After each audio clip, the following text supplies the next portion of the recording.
মাছের ডিমের বড়া বানাতে এবার বেসন নয়, ভাত দিয়েই ভেজে নাও। চলো দেখে নাও রেসিপি।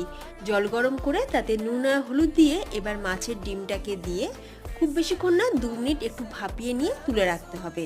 তারপরে একটা বাটিতে হাফ বাটি ভাত ভালো করে চটকে মেখে নিয়ে তারপরে সেই ভাতটা মাছের ডিমের মধ্যে দিয়ে পেঁয়াজ কুচি, কাঁচা লঙ্কা কুচি, আদা রসুন বাটা, ধনেপাতা কুচি, পোস্ত, স্বাদ অনুযায়ী নুন, লঙ্কার গুঁড়ো, হলুদ গুঁড়ো আর অল্প সামান্য বেসন আর ডিমের সাদা অংশটা দিয়ে ভালো করে চটকে মেখে নাও।